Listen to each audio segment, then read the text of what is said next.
этой нижней челюсти мамонта уже можно представить, каким громадным было это животное. Древнее млекопитающее достигало 6 метров, весило 12 тонн. Мамонт был поистине полновластным хозяином суши и жил десятки тысяч лет назад, здесь, на территории Коми. Эти кости нашли еще в 1965 году на стоянке древнего человека возле поселка Бызовая Печорского района.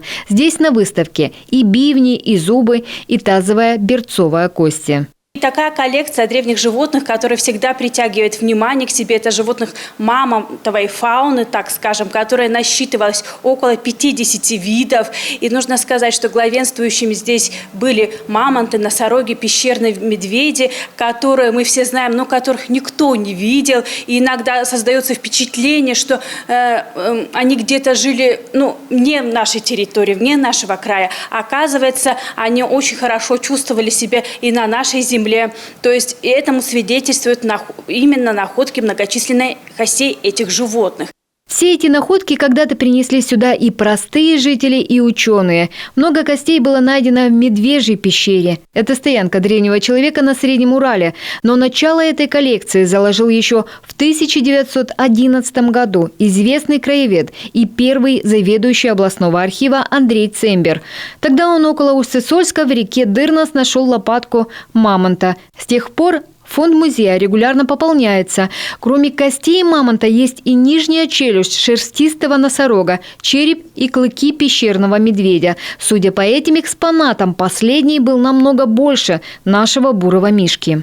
Эти кости, представленные в данных витринах, эти кости были найдены в Медвежьей пещере. Вообще Медвежья пещера – это очень интересный памятник археологический и палеонтологический памятник, который был открыт учеными Коми-научного центра в 1964 году. Ученые говорят, что пещерный медведь был очень большим. Его длина тела достигала до 3–3,5 метров, то есть это почти в 2 раза больше, и его масса достигала до 800 килограммов.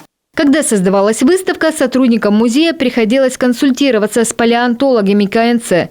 В случае, если сомневались, чья кость и сколько ей лет. Конечно же, собрать полную конструкцию животного нет возможности, поэтому те или иные фрагменты показаны на изображениях древних млекопитающих. Что-то интересное. А это изюминка выставки. Ребята пробуют себя в роли палеонтологов. Раскопки ведутся прямо здесь, в музее. Юные посетители в коробке с песком находят настоящую древнюю кость. И по фотографиям на стене определяют, что это. Рядом за столом устроилась другая группа детей. На листе бумаги они пытаются воссоздать пещерного медведя. Елена Кононова, Вячеслав Беспалов, телеканал Юрга.